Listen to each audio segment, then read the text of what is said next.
So I was never going to do a draw my life video because, to be honest, I personally don't think my life is nearly as dramatic or interesting as some of the other draw my lives that I've seen. But because a couple of you keep asking, well, maybe more than a couple of you, I am going to draw my life, or at least what I call drawings. You'll see. It all started off on June 6, 1990. I was born in Higa, Hawaii, a small town where I grew up. I was lucky enough to have two loving parents that I look up to even till today. I also have an older brother who I've always felt competitive with my whole life. He was always better than me in everything. He would beat me in challenges, competitions, video games, and of course he was naturally gifted in judo. See, judo played a big part in my family, being that both my brother and I pretty much did it our whole lives. Well, at age 5, when I first started, I hated judo because I was terrible at it. My brother, on the other hand, was like a judo club star pupil. All of our senseis, or teachers for those of you that don't speak French, loved him. I was probably on the exact opposite side of the spectrum. Anyway, my brother would almost always win in every tournament we entered, while I, on the other hand, would be lucky to place 3rd.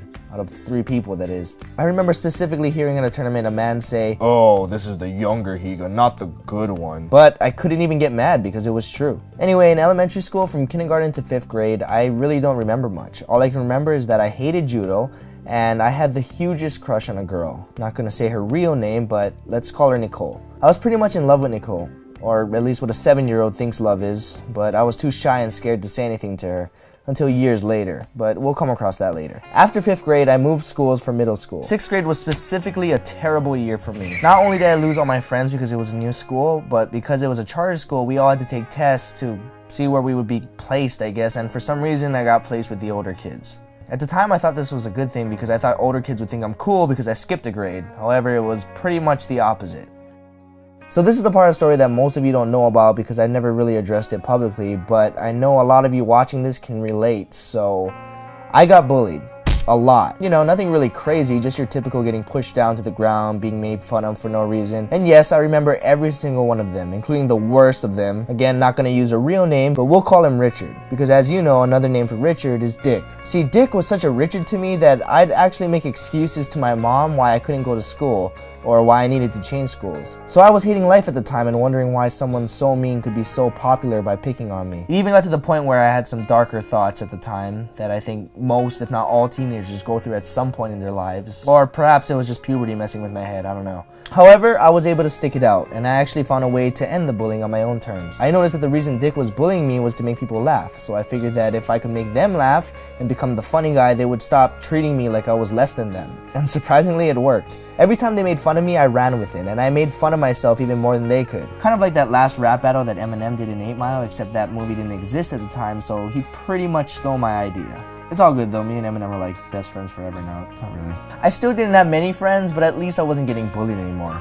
But from that point on, I wanted to be funny. I started picking up my mom's VHS camcorder and recording little skits and videos for my family to watch. They loved it. Of course, some of my cousins would be like, "You need to get a life, Ryan." But it became a traditional thing. Every Sunday, I'd have a new video for them to watch and laugh at. In 8th grade, I finally reconnected with Nicole. You know, the girl I had a crush on since elementary school. She was still at the other middle school where all my friends were, but I somehow became in contact with her again through MSN Messenger. A lot of you might not know what that is now, but it was like the Facebook of that time. But when I finally had the courage to ask her out, I got completely rejected.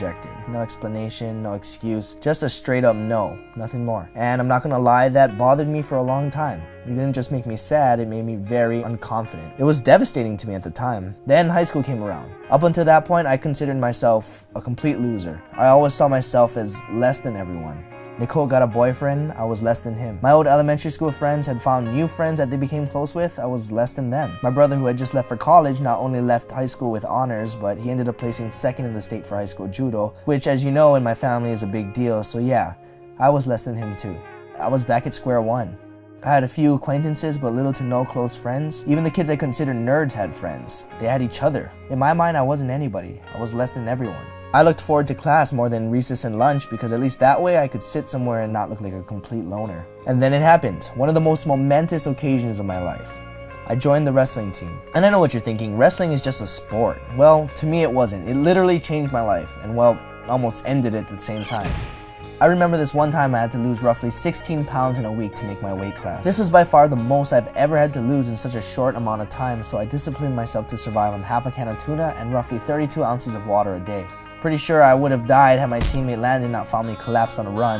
Sorry mom, you're just finding out about this now. It was probably one of the hardest things I've ever had to do in my life, but it was by my own choice, just to prove to myself that anything can be done with enough effort. Sure enough, I made it to 102 pounds, a whole pound under my weight class. From that point on, I felt like a completely new person. I didn't feel like a loser anymore. I felt like I could get anything I wanted in life as long as I put the work in. By the time high school was over, I was lucky enough to earn a state championship wrestling title, and just like my brother, second in the state for judo, even with a dislocated elbow. I had lots of friends, most of which were fellow wrestlers. You might recognize some of them from my videos. I even had a girlfriend. No, not Nicole, someone that I thought was even more beautiful and perfect for me. Oh, and those videos I made for my family every Sunday, I decided to start putting them on this website called YouTube so I wouldn't have to physically bring them a copy. And little did I know, a few other people found them and started sharing them as well. Before I knew it, I was consistently getting thousands of views every day, and comments kept telling me to do it, so I did. However, my parents really wanted me to get a college degree. So for the first time in my life, I left Hawaii to attend UNLV for a degree in nuclear medicine. I hated it. I was spending most of my days and nights learning about something I had no interest in. The workload between college and posting YouTube videos just became too much, and my girlfriend remained in Hawaii, so the long distance thing wasn't helping either. I realized that once again I was completely stressed out and unhappy. So after about 2 years into college, my girlfriend and I broke up, and I finally ended up telling my parents that I'm dropping out to pursue this YouTube thing.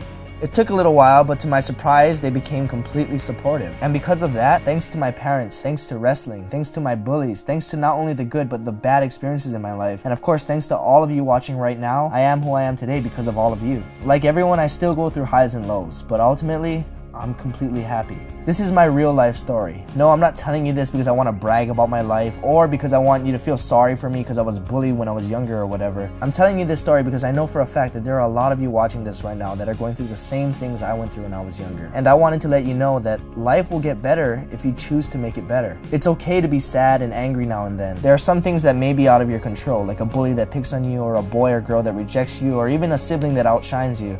But the one thing that you and only you control is your perspective and your actions. Being depressed and feeling sorry for yourself is easy.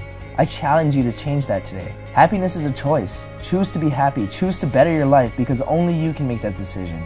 You are not less than anyone. There are only two things that can stop you, your own mind and your own body. Some might argue that there's a third and say your heart as well. But if you've been on my channel long enough, you already know that even with heart, it's still less than 3.